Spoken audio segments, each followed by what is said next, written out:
So magandang umaga pong muli po sa atin pong lahat. Gaya po ng dati, palagi ko pong sasabihin sa inyo sa umpisa po ng aking kapahayagan na wala po akong pinakikilala po na kahit na ano po para po sa aking sarili.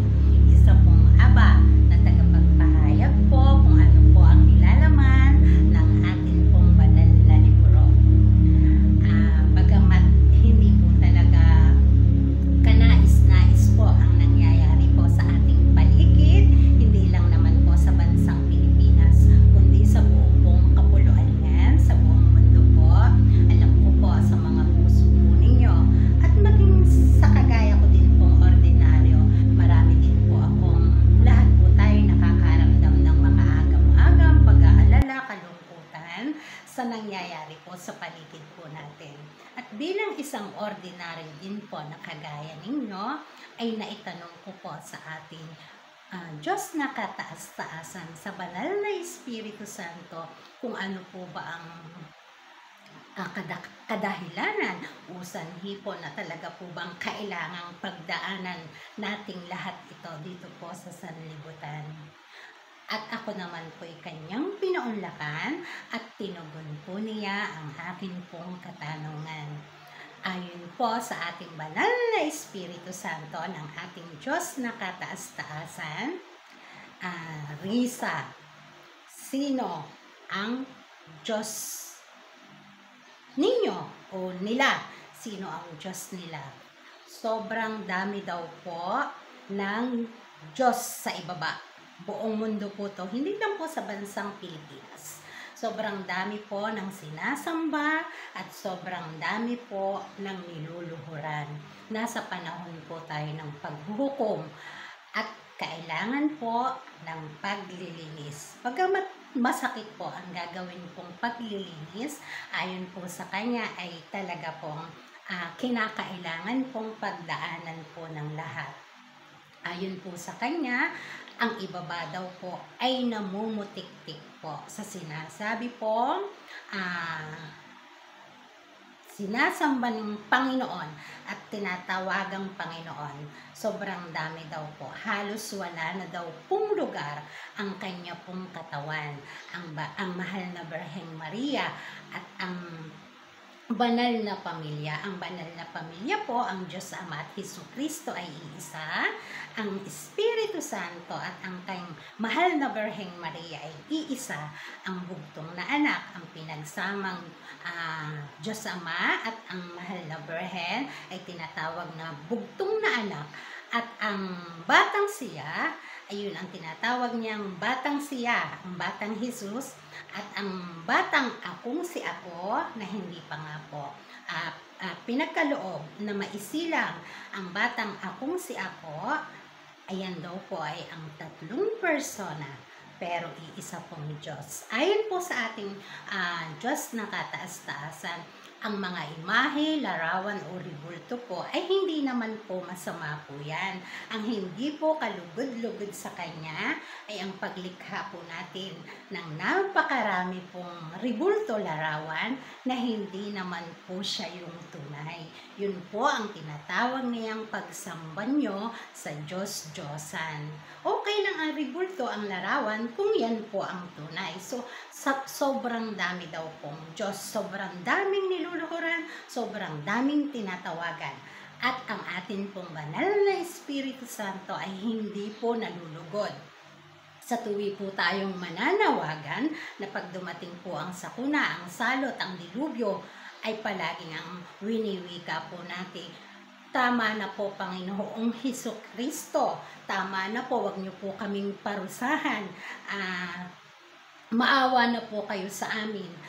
Ayon po sa ating Diyos na kataas-taasan, ang lahat po ng salot, lahat ng dilubyo, sakuna, digmaan, gutom, kamatayan, ang maging karamdaman na dinadanas ng lahat sa ibaba ay hindi po sa Kanya nagmula. Ang lahat po, ang ugat po ng lahat na yan ay sa kampon po ng demonyo at ng dyablo po. Wala pong lilikha ang ating Panginoon na kahit na anong salot po. Mula po nung umpisa ng mundo sa orihinal na hardin ng Eden hanggang sa humantong po tayo sa panahong ito na nandito po tayo sa bansang Pilipinas, nakarugtong po ng hardin po ng Eden. Ang Diyos na kataas-taasan po'y wala pong nilikha na kahit ano po na makakasakit po sa kanya pong mga anak. Subalit tayo po ang nagkasala. Sumamba po tayo sa kampon po ng dilim. Bakit po tayo gahaman?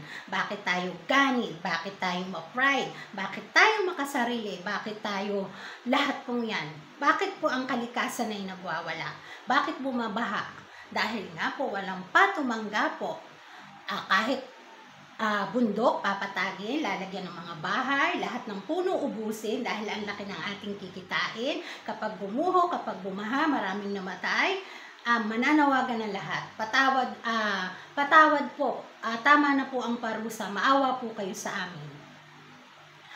Ang atin pong Diyos ay nakataas-taasan ay hindi po nalulugod sa ganyan pong panawagan. Dahil lahat po ng kasamaan na nangyayari sa ibaba ay hindi po sa kanya nagmula. 50 taon po na paghuhukom po ayon po sa ating banal na Espiritu Santo. 50 taon na paghuhukom plus 50 taon na paghatol po. At pagkatapos po niyan, yung mga susunod pong mga panahon ay ang tinatawag po na panahon po ng pagbangon upang ang mundo po ay manumbalik po sa orihinal nitong anyo, ang orihinal na anyo, paraiso po. Sobrang dami po ng sinasamba sa ibaba. Sobrang dami po na nagpapanggap na sila po ang Panginoon. Sobrang dami po. Kaya ito na po yung panahon na ayon po sa ating banal na Espiritu Santo. Bagamat masakit ang ginagawang paglilinis ng kalikasan, yan po ay bunga po ng kung ano man po yung pinipili po nating maging buhay po natin. Bakit po mayroong gera? World War III, World War I, 1, 2, 3. Dahil po sobra pong matataas. Ang lahat po ay walang magbigay, walang magpakumbaba. Gusto nila sila yung kami ang pinakamakapangyarihan. Wala pong namamayapa dahil ang lahat po ay gusto siya. Example po halimbawa, sa bansang Pilipinas, Luzon, Visayas, Mindanao, nasasaktan po ang ating Diyos na kataas-taasan, maging ang mahal na Birhen po. Kapag po may nangyari, halimbawa, Visayas, magre-react yung taga Luzon. Ayan, kasi taga Visayas kayo, ay ganyan-ganyan. Ay kasi taga Mindanao kayo, kasi taga Luzon kayo. So, ang atin pong Diyos na kataas-taasan ay hindi po nalulugod. Luzon, Visayas, Mindanao, anuman ang iyong pinagmulan, pantay-pantay po. Wala pong favoritism, wala pong paborito po. Pag ang Diyos po ay naghasik ng pag-ibig ng kaligtasan po, inihasik lahat po niya yan.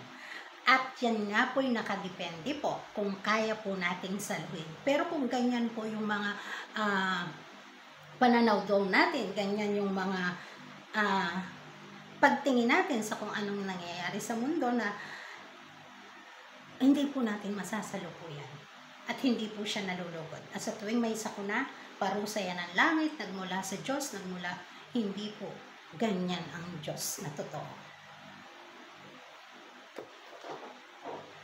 Banal na Espiritu Santo po ay sa kauna-unahang pagkakataon po ay nagbulalas po ng laman po ng kanyang puso. Ayon po sa kanya, ibabalik po niya ang ninakaw na korona sa tunay, ang banal na pamilya po. At nasa panahon tayo ng paglilinis. Magpakatibay, magpakatatag. Darating ang gutom, ang digmaan, ang salot.